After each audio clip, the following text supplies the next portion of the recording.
तो hello student, कैसे हैं आप सभी। तो चलिए स्टार्ट करते हैं सवाल नंबर 7। तो पेन और कॉफ़ी उठा लीजिए। तो चलिए सवाल नंबर करते हैं 7। देखिए सवाल है कि 12 सेंटीमीटर त्रिज्या वाला एक वृत्त है। तो सबसे पहले यहाँ पर एक वृत्त दिया गया है जिसकी त्रिज्या है 12 सेंटीमीटर। तो पहले एक यहाँ पर वृत्त बना लेते हैं। देखिए यहाँ पर बोला गया है एक वृत्त है और वृत्त की जो त्रिज्या है वो बोली गई है 12 सेंटीमीटर। तो देखिए यहाँ पर हो जाएगा वृत्त का केंद्र और यहाँ पर त्रिज्या बोली गई है 12 सेंटीमीटर। तो देखिए यहाँ पर ये देखिए यहाँ पर ये जो त्रिज्या है, त्रिज्या बोली गई है 12 सेंटीमीटर। तो यहाँ पर ये हो जाएगी 12 सेंटीमीटर त्रिज्या, है ना। देखिए फिर आगे लिखा है कि जीवा केंद्र पर। अब जीवा क्या होगा, परिधि से परिधि तक की दूरी। मैं आपके लिए हर वीडियो में बता रहा हूँ। तो देखिए यहाँ पर ये जो चारों ओर जो बाउंड्री होती है सर्कल की, तो उसके लिए बोलते हैं वृत्त की परिधि। तो परिधि से परिधि तक की दूरी, तो देखिए परिधि से परिधि तक की दूरी ये हो जाएगी जीवा। और ये केंद्र पर मतलब यहाँ पर 120 अंश का जो कोण है वो अंतरित करती है। तो यहाँ पर जो केंद्र है देखिए आप, यहाँ पर 120 डिग्री है, यहाँ पर ये कोण बना दिया है यहाँ पर, ठीक है। 120 डिग्री कोण है वो अंतरित करती है। देखिए अब सवाल में बोला गया है कि संगत वृत्तखंड का क्षेत्रफल ज्ञात कीजिए। अब देखिए संगत वृत्तखंड का क्षेत्रफल ज्ञात कीजिए, ये क्या होता है। तो देखिए मैं आपके लिए बता देता हूँ। संगत वृत्तखंड का मतलब ये होता है कि ये जो जीवा बनी गई है वृत्त में, तो जीवा के नीचे का भाग, जितना भी जो नीचे का भाग है उसके लिए बोलते हैं संगत वृत्तखंड। तो इसके पहले वाले सवालों में इसी चीज़ के लिए बोला था संगत लघु वृत्तखंड। तो संगत लघु वृत्तखंड या संगत वृत्तखंड वही वाली बात है। तो इस वाले भाग का क्षेत्रफल ज्ञात करना। देखिए यहाँ पर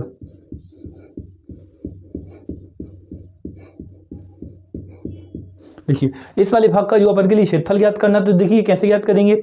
इसके पहले मैंने आपके लिए बताया है कि देखिए पहले यहाँ पर नामकरण करेंगे, फिर मैं आपके लिए बताता हूँ। यहाँ पर O, यहाँ पर A और यहाँ पर दे सकते हैं अपन B और यहाँ पर नाम देख सकते हैं C, ठीक है। तो देखिए क्या करेंगे अपन, देखिए क्या इस वाले भाग का क्षेत्रफल निकालना है। तो देखिए कैसे करेंगे। देखिए सबसे पहले क्या करेंगे, देखिए पूरे त्रिज्यखंड का क्षेत्रफल निकालेंगे। अब त्रिज्यखंड मतलब होता है, देखिए यहाँ से ये पूरा बिल्कुल पूरा एरिया, देखिए ये हो जाएगा इस प्रकार से, ये पूरा एरिया है ना। इसका क्षेत्रफल निकालना है। तो इसका क्षेत्रफल कैसे निकालेंगे। तो मैंने आपके लिए त्रिज्यखंड के क्षेत्रफल का फॉर्मूला बताया था, θ/360 गुणित में हो जाएगा πr², है ना। इससे निकल जाएगा इस पूरे का क्षेत्रफल। और क्या करेंगे, ये जो त्रिभुज है त्रिभुज के लिए घटा देंगे। अब देखिए यहाँ पर इस सवाल के लिए देखिए सबसे पहले अपन लिख लेंगे कि जो सवाल में दिया गया है, चलिए यहाँ पर लिख लेते हैं। सबसे पहले जो दिया गया है वो लिखेंगे। तो क्या दिया गया है, वृत्त की त्रिज्या दी गई है। तो यहाँ पर लिखेंगे वृत्त की त्रिज्या और वृत्त की त्रिज्या, और यहाँ पर वृत्त की त्रिज्या कितनी दी गई है, यहाँ पर लिखेंगे r बराबर। और r बराबर आप देख सकते हैं 12 सेंटीमीटर है, तो यहाँ लिखेंगे 12 सेंटीमीटर, ठीक है। अब देखिए और यहाँ पर क्या दिया गया है कि जीवा द्वारा केंद्र पर बनाया कोण 120 डिग्री, है ना। तो यहाँ लिखेंगे जीवा द्वारा केंद्र पर बना कोण, केंद्र पर बना, और यहाँ लिखेंगे कोण। और बना कोण केंद्र पर थीटा बराबर कितना है, आप देख सकते हैं 120 डिग्री है। तो यहाँ लिखेंगे 120 डिग्री, है ना। अब देखिए इस वाले भाग का क्षेत्रफल निकालना है। तो यहाँ पर लिखेंगे कि देखिए यहाँ पर लिखेंगे संगत वृत्तखंड,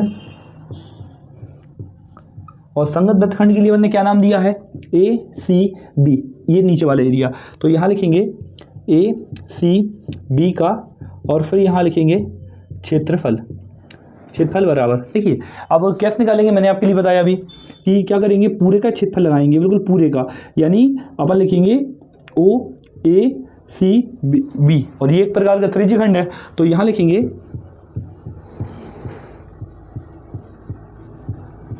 त्रिज्यखंड OACB और का, और फिर यहाँ लिखेंगे क्षेत्रफल और माइनस। देखिए ये लाइन यहाँ नहीं बनी इसलिए यहाँ लिख दिया है माइनस। क्या होगा, ये जो अपन देख सकते हैं कि बीच में बन रहा है त्रिभुज, तो इस त्रिभुज का क्षेत्रफल है वो अपन घटा देंगे। और त्रिभुज का नाम क्या है, AOB।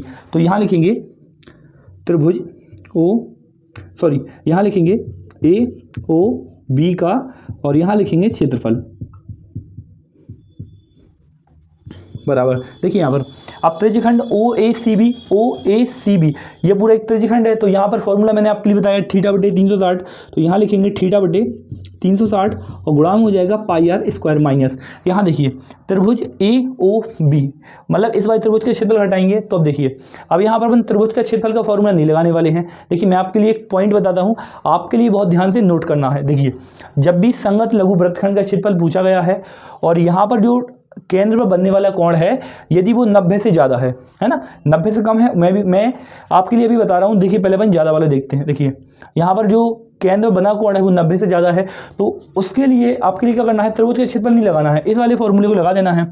और वो फॉर्मूला क्या होता है, देखिए यहाँ पर आर स्क्वायर इंटू हो जाएगा साइन थीटा बटे 2 और फिर हो जाएगा कॉस थीटा बटे में हो जाएगा 2। देखिए जब भी यहाँ पर संगत लघु वृत्तखंड का क्षेत्रफल पूछा गया है और यहाँ पर केंद्र पर बनने वाला कोण है यदि 90 से ज़्यादा है, तो आप ये वाला फॉर्मूला लगा के हल कर सकते हैं, है ना। और इसके पहले वाला सवाल नंबर 5 है और सवाल नंबर 6 है, आप देख सकते हैं यहाँ पर। देखिए ये स्क्रीनशॉट है इसके पहले वाले सवालों के। तो वहाँ पर ये जो केंद्र पर बनने वाला कोण है आपने देखा था कि वहाँ पर 90 से कम है, तो 90 से कम है, आप उसके लिए त्रिभुज का क्षेत्रफल है, आप अपन ने लगाया था समबाहु त्रिभुज का क्षेत्रफल लगाया था, तो आप उसके लिए ना लगाकर देखिए यहाँ पर, देखिए मैं आपकी साइड में लिख देता हूँ कि 90 डिग्री से कम कोण हो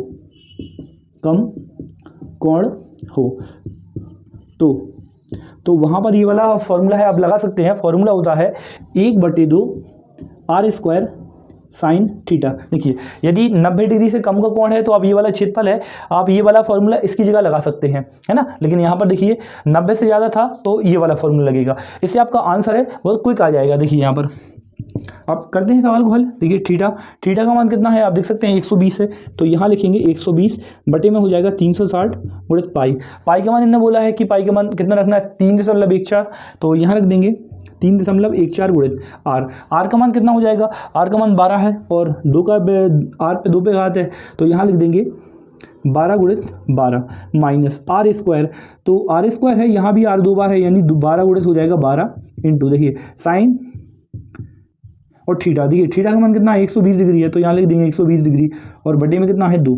देखिए यहाँ पर अब इसके बाद क्या होगा इंटू यहाँ लिखा है कॉस और थीटा का मान कितना है 120 है, तो यहाँ लिख देंगे 120 और बटे में 2 है।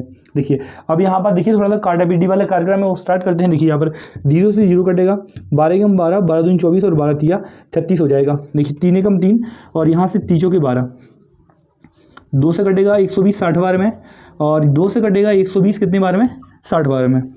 अब देखिए यहाँ पर क्या बचा है, यहाँ पर बचा है 3.14, है ना। यहाँ से बराबर करना स्टार्ट करते हैं 3.14 और यहाँ पर 12 और 4 का गुणा हो जाएगा 48 और देखिए यहाँ पर 12 और 12 का गुणा हो जाएगा तो आएगा 144 गुणा। देखिए यहाँ पर मान रखना है sin 60, तो sin 60 का मान कितना होता है करनी 3/2, तो यहाँ लिख देंगे sin 60 का मान करनी 3/2 हो जाएगा इंटू देखिए cos 60 का मान कितना होता है 1/2, तो यहाँ पर लिख देंगे 1/2।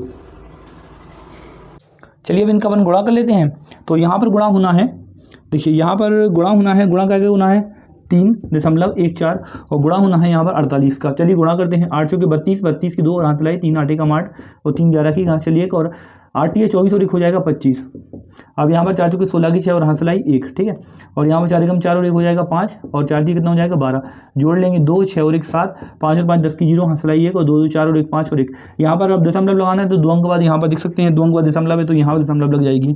तो यहाँ पर गुणा करने पर आया 150.72, है ना। अब देखिए यहाँ पर क्या होगा, 2 से ये कटेगा 2 7 14, 2 दूनी 4 और फिर 2 से ये कट जाएगा कितनी बार 36 बार, तो यहाँ पर आया 36। देखिए करनी 3 का मान रखना, सवाल में क्या बोला गया है करनी 3 का मान रखना है 1.73, तो यहाँ पर देखिए मान रख देते हैं 1.73।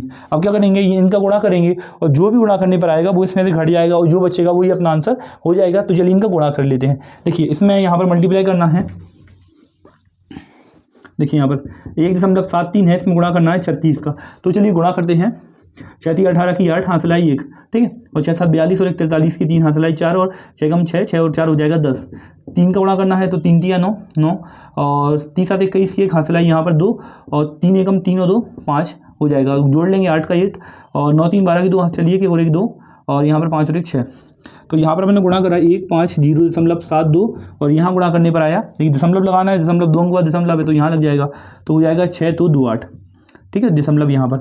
अब क्या होगा, इसमें से 150.72 है, उसमें से क्या होगा 62.28 है, वो घट जाएंगे। तो चलिए यहाँ पर देखिए माइनस करना है, तो यहाँ पर कर लेते हैं रफ। देखिए 150.72, इसमें से माइनस करना है 62.28, तो करेंगे 62.28 करेंगे। देखिए 12 में से 8 जाएंगे तो बचेंगे कितने, 4। यहाँ पर 6 में से 2 जाएंगे 4 दशमलव, ठीक है। देखिए यहाँ पर 10 में से 2 गए तो यहाँ पर बचेंगे कितने, 8। यहाँ पर कितने हुए, 14। 14 में से 6 घटाएंगे तो कितने बचेंगे, 8। तो अपन बोल सकते हैं यहाँ पर आएगा 8.4। तो अपन बोल सकते हैं कि संगत लघु वृत्तखंड यानी ये वाला, और इसी के लिए बोला गया संगत वृत्तखंड। तो संगत वृत्तखंड है, उसके क्षेत्रफल कितना आएगा, 8.44।